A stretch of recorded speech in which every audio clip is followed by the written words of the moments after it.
So welcome back to the virtual conference. This session is sponsored by DeLapp. DeLapp is a fully integrated financial service firm with experts in tax, assurance, business advisory, wealth advisory, and cybersecurity. DeLapp's team will help give client a comprehensive view of their financial picture and then protect them for what they've built. To learn more about our sponsors, please visit the Oregon website at oregonhfma.org. So this session is developing emotional intelligence. For those of you who were not at our first session, let me tell you a little bit about Jonathan Fanning. Jonathan Fanning is an author of several books and has been coaching leaders from Fortune 500 executives to sole proprietors for over 15 years.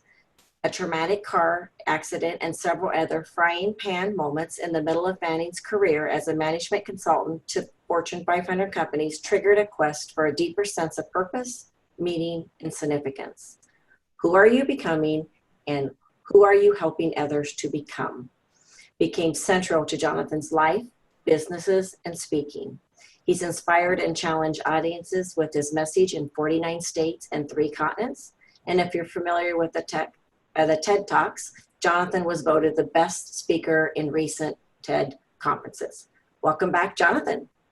Thank you very much. Great to be here. So we're going to talk about emotional intelligence, and I had the chance to speak for everyone you can imagine, from the U.S. Air Force to McDonald's and Mars Chocolate. And I was actually speaking for the military, and they said emotional intelligence is an oxymoron, and I think I agree. And on top of that, I can't share my screen, by the way, right now. On top of that, it's all right. I think you probably have to switch something. No big deal. If that bothered me, I shouldn't be covering this. Used to this, right? You've done multiple. It's happened a few times in my life. Yes. Yes. It's great. But actually, let me tell you a really quick story while we're straightening this out. Okay. I was speaking in St. Louis, not St. Louis, Springfield, Illinois. Did I lose you? Nope, I'm here. Okay. I was speaking in Springfield, Illinois, and on my trip there, I landed at 11 p.m. in Springfield, Illinois, little tiny airport. And the next morning, I was doing a keynote for a big conference. I was speaking at 9 a.m., but I had to be there probably about 7:30 or so. My plane lands at 11 p.m. I get off the plane, and it was one of those trips where a tiny plane, they forced me to check even my little carry-on. And I'm waiting at the turnstile for my carry-on, and it doesn't show up. And there are 2 of us. Eventually, there's no one else in the whole airport except these 2 people, me and this other individual, waiting by this turnstile that's going around. It's tiny, and it's going around and around and around, and our luggage is not on there. So finally, a gentleman comes out this little side door and gets on the PA. He's only about 20 feet away from us, right? And there's only 2 of us and this one airport employee. He gets on the PA and he says, can I have your attention, please? If you're waiting for your luggage and it's not on the turnstile, your luggage is not here. And we look at him. He's 20 feet away from us. And he says, please go to customer service. And then he goes through the door again and he's gone. And we're looking around thinking, this is the tiniest airport in the world. There's no one here. Where is customer service? Yeah. A minute and a half, 2 minutes later, the same person pops out of another door and he's at customer service. Like you were supposed to know that. And yeah, we go down there and he has us fill out this thing saying our luggage is not, whatever. And now it's 11:30 p.m. and I'm thinking, I have to do a keynote tomorrow. And once in a while, I will fly just in like very casual shorts, t-shirt. And that day I was in shorts and flip-flops and a t-shirt. And I'm speaking the next morning on developing emotional intelligence as an opening keynote. And it's 11:30 in Springfield. And I'm thinking, where could I get clothing right now? The only store that was open was Walmart. I'm in Walmart in Springfield, Illinois at midnight trying to pick out clothing to speak, shoes, belt, everything. And I have my wife on video conference. I'm like, honey, what do you think of this? She's like, oh, like no. They have 2 other pairs of shoes in the whole store that fit me. So let me get them, and it was great. It was great. I think we finally have got you ready to present. Oh, good. I love it. love it. Let me put my screen up here. Can you see it? I can see it. You're ready to go. All right, good deal. Good deal. So, the next morning I'm speaking and I tell them the story and I said, if that bothered me, I shouldn't be speaking on this topic. There's a great line, Maya Angelou. She said, you can tell a lot about a person by the way they deal with three different things: rainy days, lost luggage, and tangled Christmas tree lights. And I think it's a fair statement. Warren Buffett, and I love this philosophy, as he says, when the tide goes out, you discover who has been swimming naked. And I put that up right in the beginning because right now, I think for most people that we know, that it feels like the tide has gone out, and it feels like it's gone out further and faster than maybe any of us could have anticipated. And a lot of us are saying, wait a second, I'm the one swimming naked. I don't know how to be, work from home and, I'm not good at interacting with this and this at the same time. A lot of us, I think, are feeling like I'm the one swimming naked and the tide is not coming back in anytime soon. And it says a lot about this topic. I want you to give yourself a really quick score in the chat.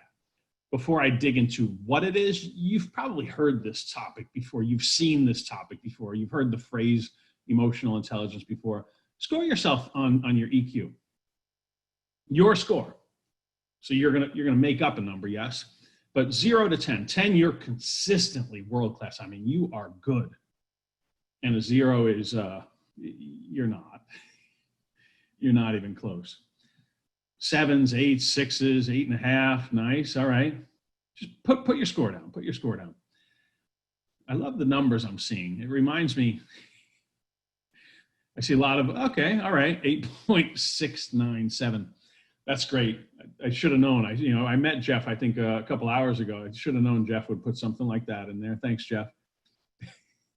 But it reminds me of two interesting things. One says roughly 42% of all statistics are made up on the spot. And the second one is this. In the United States, that was a joke. In the United States, about 90% of Americans believe that we are above average drivers. Self-assessed, I'm an above average driver. I'm a pretty good driver. And you meet them, don't you? I mean, I live in New York. They all live by me. They all live near me, right? You can tell somebody thinks they're pretty good at driving because they can do this. They can even they can change the music in their Spotify or in their Pandora. They can Google stuff. They can, right? Because they're above average. Yes. Yes. Now, don't take this the wrong way, but if you can do it, it does mean you're above average, right? But you see them doing it and you know they're not above average. Psychologists actually call it the Lake Wobegon effect because we all tend to kind of self-assess above. The average teacher in college in the United States thinks they're above average at engaging their students. So I tell you all this because there's a good chance you self-assess in your emotional intelligence a little bit off. You might be better at it in some areas than you realize, and you might be worse at it in some areas than you realize. About a year and a half ago, I finished a full year with a leadership group in Dallas, Texas, where I saw them 4 full days for the year, just on this topic, and just on practical ways to improve it. And I would say one of the biggest challenges is thinking you've already arrived. I had the chance to speak for McDonald's a few years ago. And I was doing a lot of homework on their company to figure out, okay, who are you and how are you wired and what matters to you and what language do you speak?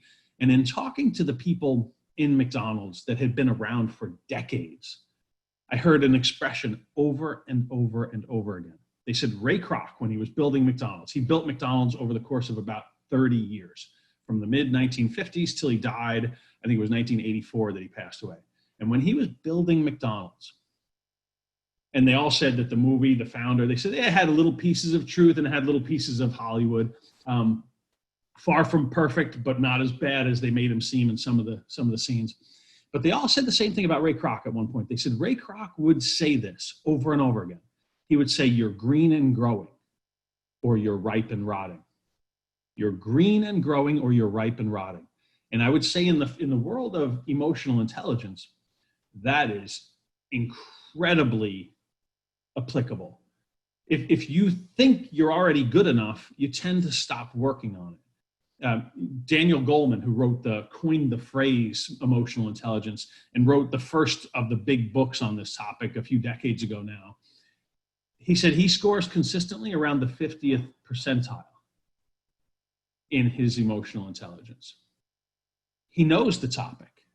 He knows the science behind the topic, but that doesn't mean he's good. That doesn't mean he's great at it. So I love this picture right here. This is emotional intelligence, right? You could rate every adult decision that you make in your life as a version of, would you like fries with that or a salad with that, right? There's an emotional like, well, I know what would be a good idea, and I know what I feel like. I know what I feel like in the moment. You don't have to answer my question, how you doing with that one. So I'm going to tell you about a meeting and then dig into how EQ works and give you a few things you could do to improve your EQ. I'm going to tell you about a meeting, and I bet you've attended a meeting like this. It was a 2-day meeting. It was, that's long, yes, long. It had gone on, it was on day 2. There's about 30 of us in the room, large company. The company, it was in tremendous, tremendous turmoil. The company was about to lose over $5 billion. And it was the third quarter. Only 3 months left, a little less than 3 months left in the fiscal year.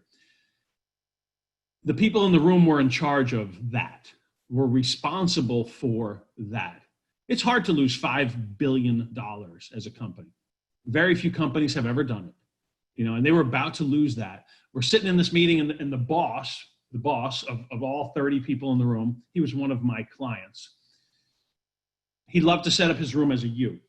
You see the picture on the screen. He'd love to set up his room, his meeting as a U.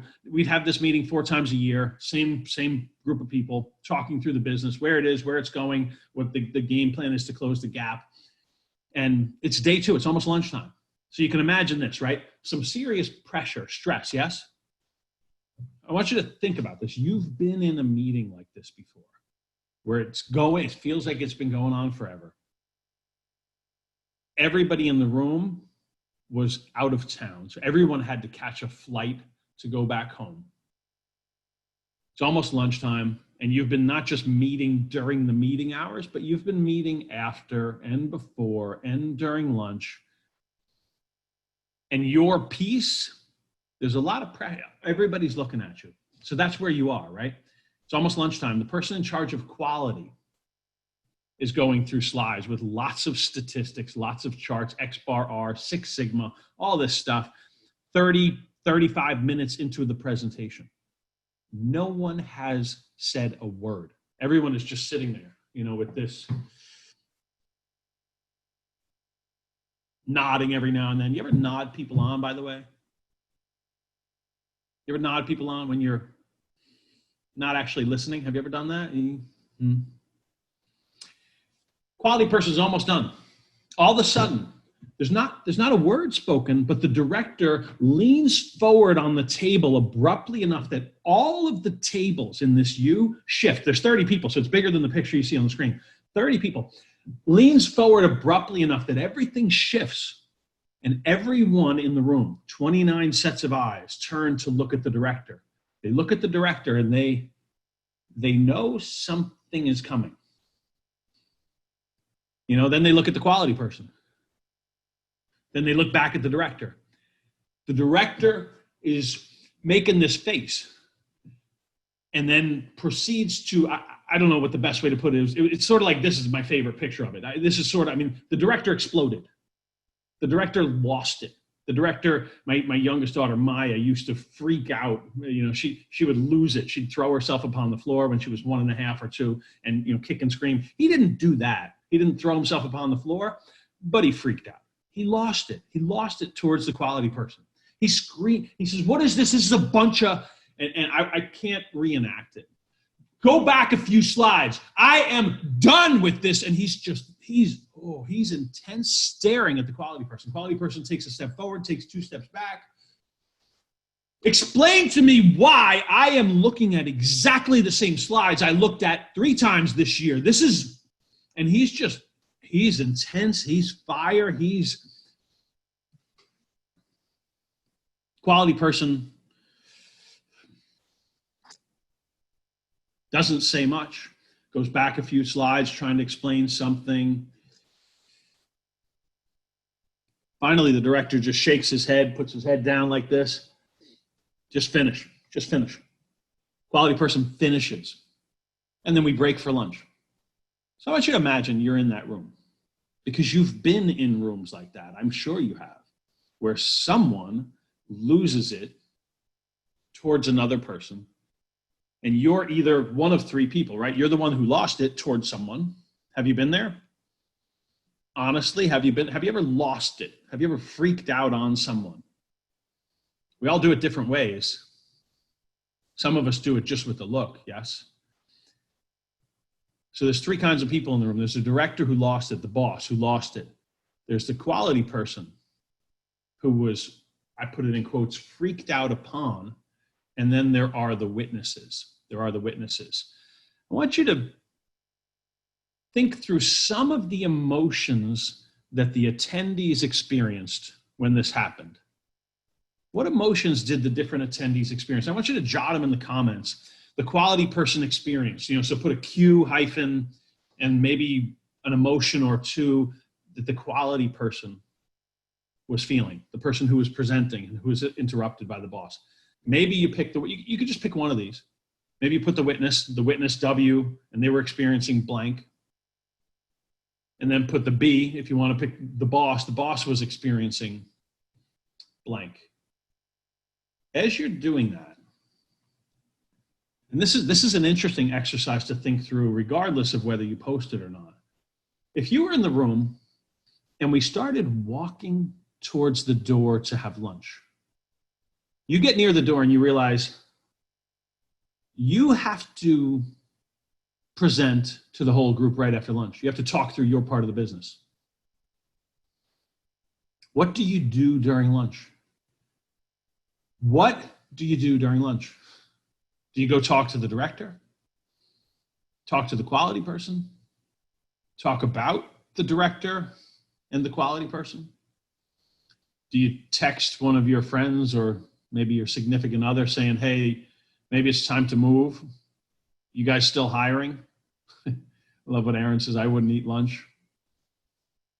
What emotions are the 30 people in the room experiencing when this happens?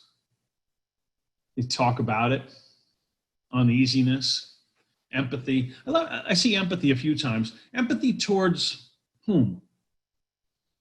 Who's the empathy towards? Towards the director, towards the boss, towards the quality person? See, emotional intelligence, it's a blast. It's one of my favorite topics. Empathy towards the quality person, disappointed in the leader. So I had dinner that night with the boss. He was one of my projects, if you will, clients, you could call it whatever. And I asked a few questions. One of the questions I asked was, how do you think it went today? And he said, it went pretty good. It went pretty well. I said, why do you think that? He said, every now and then you got to light a fire under people. You like them? Do you like that boss right now? Do you like the boss? You don't know much about the whole situation, right? But who do you like right now? And who do you not like? See, here's emotional intelligence. My favorite picture of it, not impressed. I like that. We'll come back to that story just a little bit, but we could spend a lot of time on that story alone, or your story, because you've been there, right? You've lost it towards someone with an audience. You've been on the receiving end where someone lost it towards you with an audience, right? And that makes a big difference, doesn't it? Doesn't it make a big difference if that interaction happened with or without an audience? You've also been the witness of something like this, right? Some of you get to be the witness of this every maybe 4th of July, Memorial Day, Labor Day, Thanksgiving, right? Right? You get to see some interaction that you're like, whoa. 4 components of emotional intelligence. My favorite way to understand this topic. You see the picture on the screen. It's awareness and management. Awareness and management. The top is awareness. The top is awareness. The top is recognizing emotional states. And I like to call the top recipes. Starting to recognize recipes that fit into emotional states, right? For example, frustration. Frustration came up with a whole bunch in your comments, and so did disappointment. You feel frustration when? What is your recipe for that? What is your, and it's not one recipe, I get it. You can create frustration. You can create disappointment in a lot of different ways. But that top left corner, I like to call it recipes because it says, do you know your current emotional state? And are you starting to notice maybe better today than a week ago, than a month ago, than a year ago, than a decade ago? Are you better at understanding the recipes? And the reason I use that word recipes is on the bottom is affecting it, is management, is doing something about it, right? On the top, awareness, on the bottom, management, or trying to influence emotional state. On the left side is you, on the right side is other people. On the left side is you, on the right side is other people. On the left side, managing your emotional state. Recipes. You've got a recipe for frustration, but what is the salt? What is the salt? The reason I say salt is if you like to cook, you probably use salt in almost everything, right? Because salt can bring out, can enhance the flavor. But if you give me one of your recipes, I want you to think about this. If you cook anything at all, think about one thing that you cook, you do a great job with this one thing. One that you make a phenomenal omelet, or you're great at chili, or you have some recipe, you kill it. You give me that recipe and I start making it. Can I make it as well as you? Most people probably are thinking, I don't know, not sure. Well, what if you help me? You watch me, you look over my shoulder, and I'm following it perfectly. But then it comes to salt, and I take the salt shaker in my hand, and I shake it, nothing's coming out. So I take off the top or the bottom, and the salt is just a big clump because it's humid in my kitchen, let's say. And I just go, oh, all right. And I just put the big clump of salt into your recipe, your whatever it is, chili, omelet, you name it, something how is it? How is it? So I like to call the bottom the salt because it gets at the fact that usually there's a small number of ingredients that have a radically dramatic, significant effect on your emotional state, but also on other people's emotional states. And the question is, do you know what the salt is? And do you own the salt, or have you handed the salt to someone else? So fun exercise for you. Score yourself on EQ now in each of the 4 quadrants, 0 to 10. You don't have to tell us this, but give yourself a score, 0 to 10. Aware of my emotions.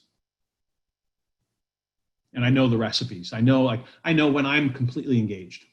I know when I start to feel overwhelmed. I know when I start to feel bored, when I start to feel uncomfortable, when I feel confident. I know some of the recipe, and go to the bottom.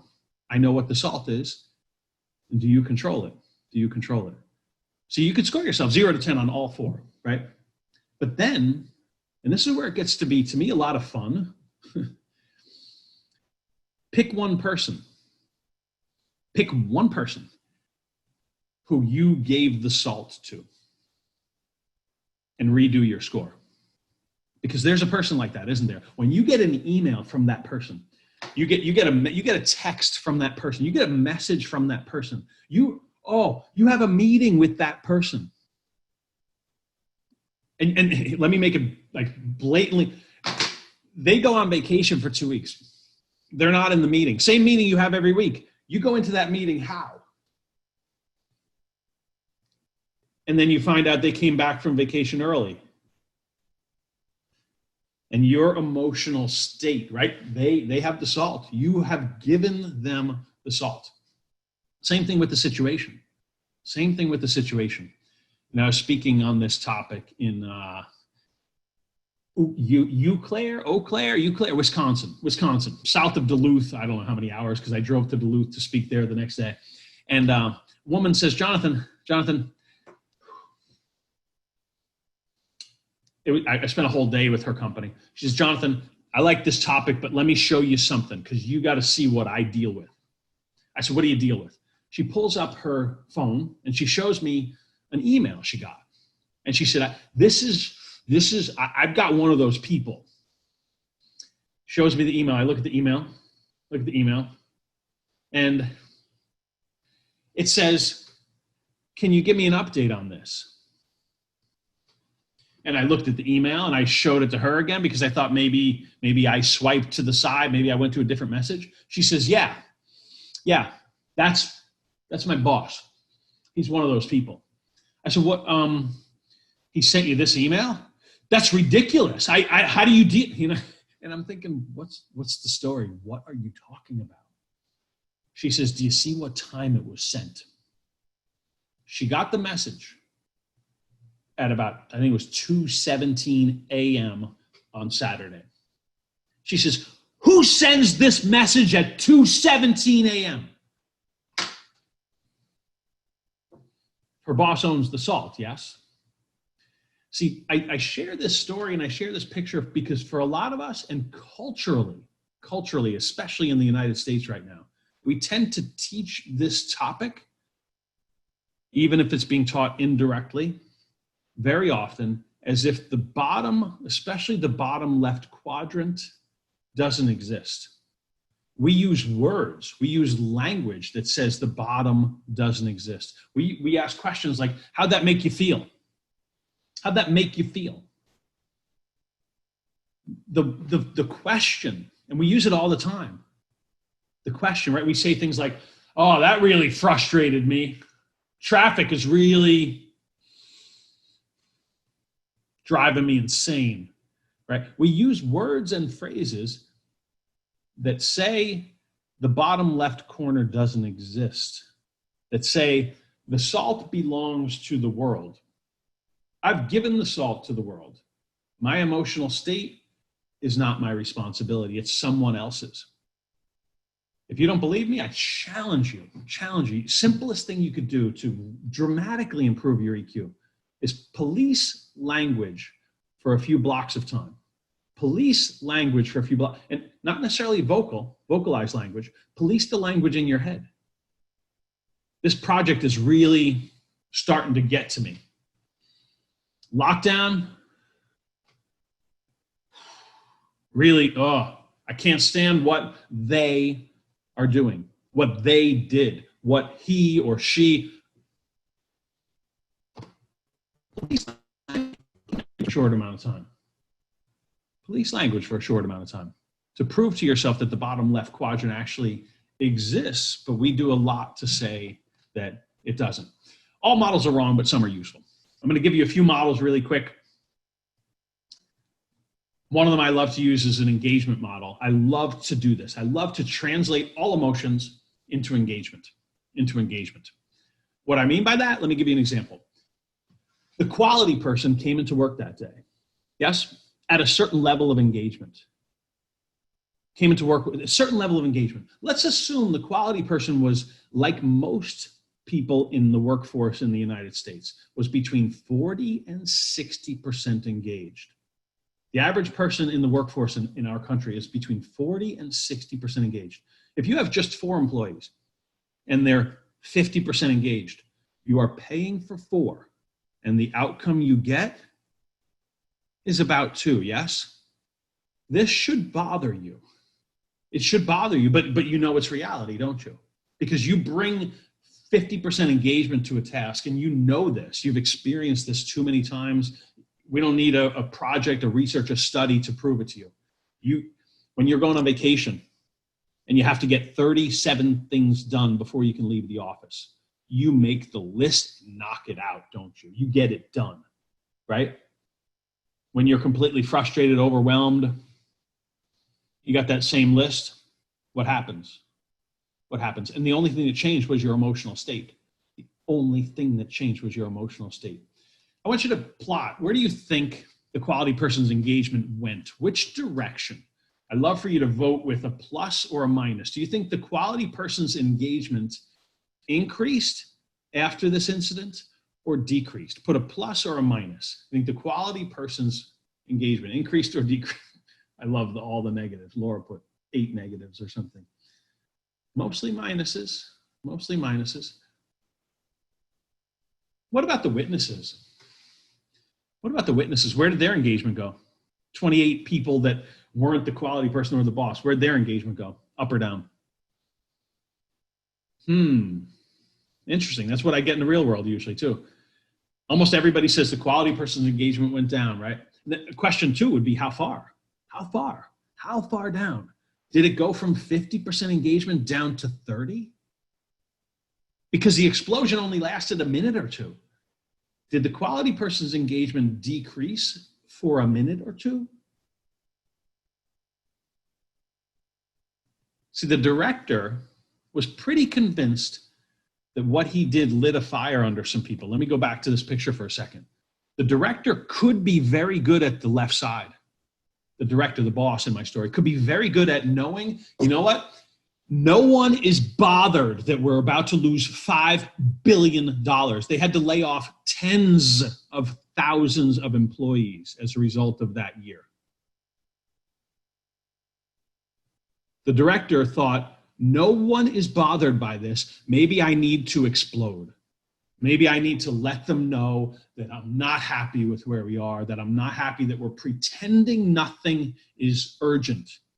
Maybe he was great on the left side. Maybe he blew up on purpose. Can you do that? Yes, you can. And maybe he knew the people in the room extremely well on the top right. Maybe he knew this one is worried about this one's excited about this one is a little nervous about this project and trying to, and maybe he knew them. Maybe he was good at the top right corner. But maybe he came up with the strategy in the bottom right that he thought would positively affect their engagement. But maybe he was wrong. Maybe he was wrong. What happened? The quality person left the company 20 months later. 20 months later, the quality person said, I'm out, I'm gone. I knew the quality person very, very well, was not a 50% engagement person, probably worked 70 plus hours a week, would answer messages on email 7 days a week. You'd get a response almost always very quickly. Would travel all over the country. I traveled all over the country with this individual, happened to be a car company that had their own corporate jets. They took them to borrow money in Washington, D.C. Perhaps you remember that. Actually, they didn't. This company didn't, but the other two did, and they went to get their backs. But quality person left 20 months later. Part of the reason I share this story with you is this. You and I have an incredible gift. If you're taking a nap right now, stop just for 1 second. This is worth thinking about. We have an incredible gift. It's the ability to affect engagement. The ability to affect engagement. Yours, but also other people's. And we very, very, not often enough do we take it as seriously as we probably should. Let me give you an example. Put yourself right now in this conversation right now, put yourself on this scale. Where's your engagement right now? Where's your engagement? It's 60%, 12%, 90%. Why is it there? And if you had to do something to move it up a notch, what would you do? What would you do? Or are you doing what I talked about a few minutes ago, where you're saying, if Jonathan were to do this, I would be more engaged. If Jonathan were to do this differently, then, yeah. If it weren't Thursday afternoon, I'd be more engaged. If this were in the evening, or if this were pre-recorded and I could watch it on my own schedule, then I would be, oh yeah, that would change everything. I'm smiling, right? Remember, I don't know if you were there for my earlier talk, but I always smile when you tell people stuff they need to hear, but might not want to hear. Let me give you another tool. One of my favorite tools in this topic of EQ, and it helps with the top, but it also helps with the bottom of those four quadrants. Yale University uses this tool. They call it the mood meter. And I'm going to give you 8 questions that go with this tool, but they only need 2 words. They only require 2 words total, the 8 questions. The mood meter says, score yourself in pleasantness right now. I want you to actually do this.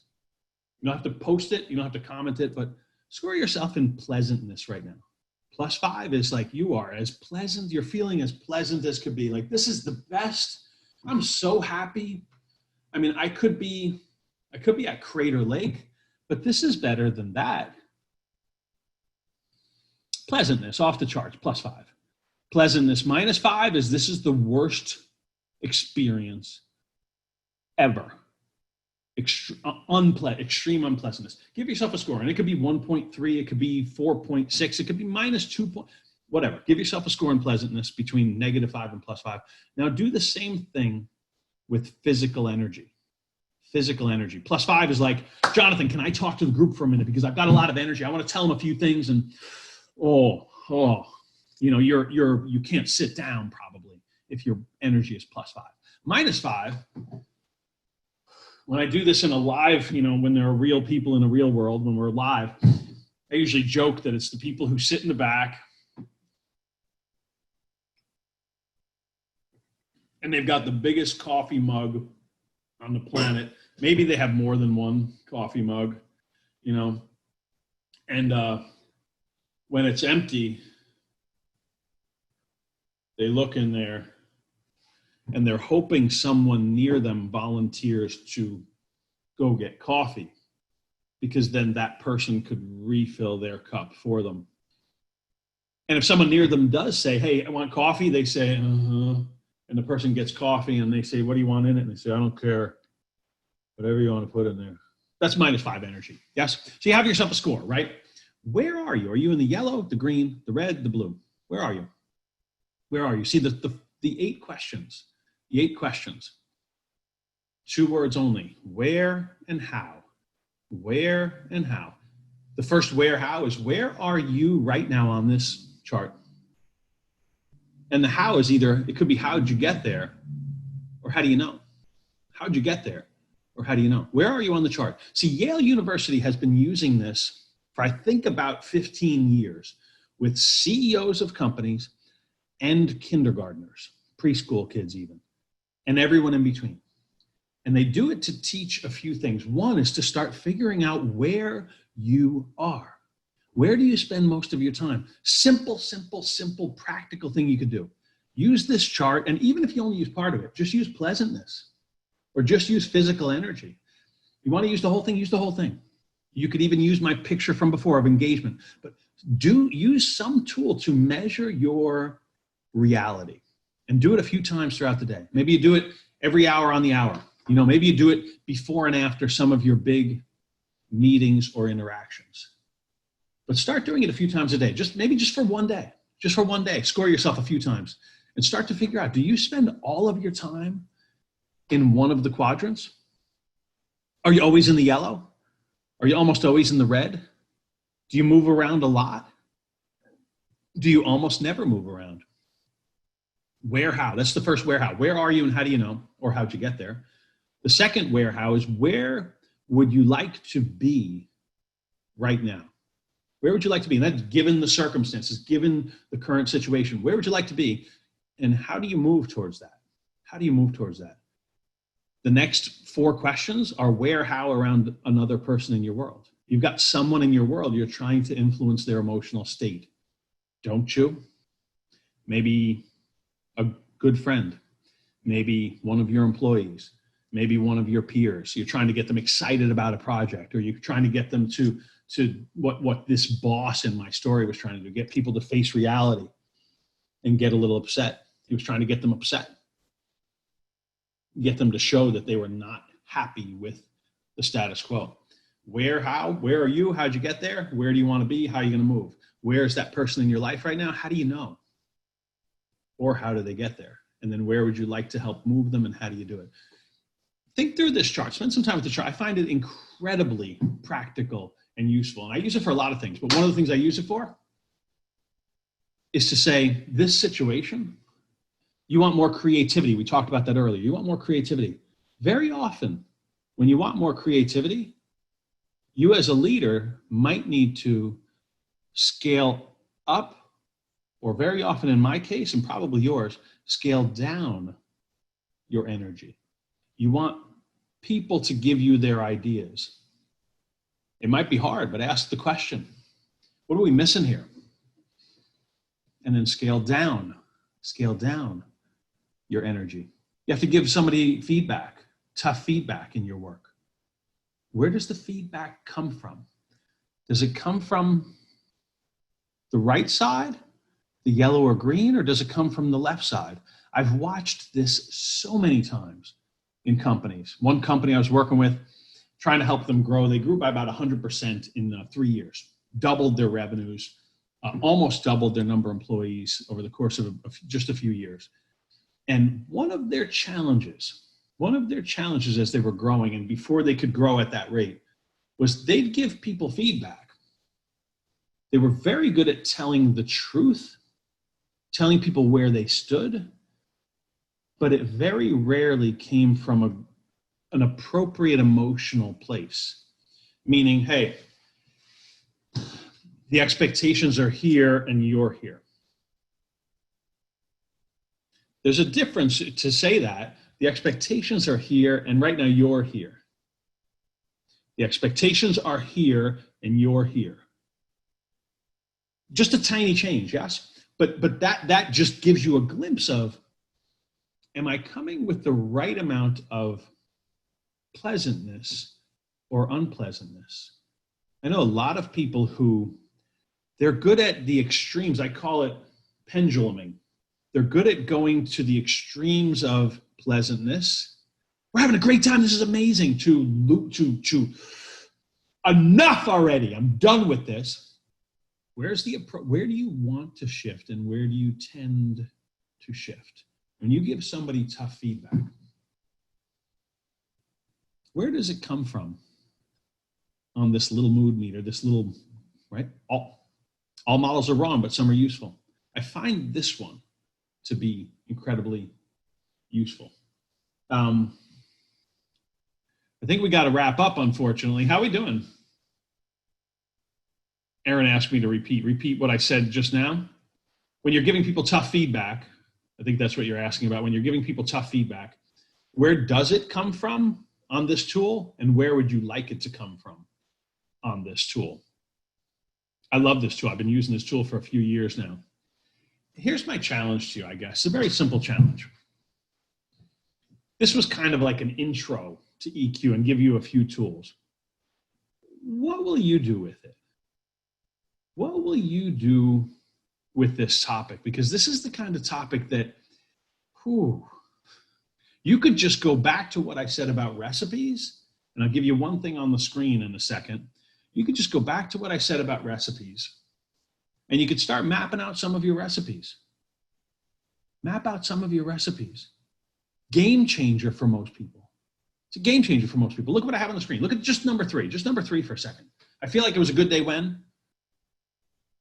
I feel like it wasn't a good day when. I feel successful when. I feel like I was not a success when. We've got recipes that dramatically affect every aspect of our lives. It's a topic worth spending some time on. Thank you so much for the chance to serve you. I hope it challenged you. Hope it got you thinking. Look forward to meeting you in person one of these days. Well, thank you, Jonathan. That was another great session. So again, thank you for joining the Oregon chapter for your sessions. They were wonderful. Just a reminder, please don't forget to take your survey sessions. There is a link in the window box. If you can take those, that would be really great. We really want to make sure that we continue to give you the quality education that you need. CFO panel begins at 2 shortly. So we will see you in a few minutes. And again, thank you to all of the Oregon sponsors for your sponsorship for the chapter. Appreciate it. Thank you. Thank you, everyone. Great job.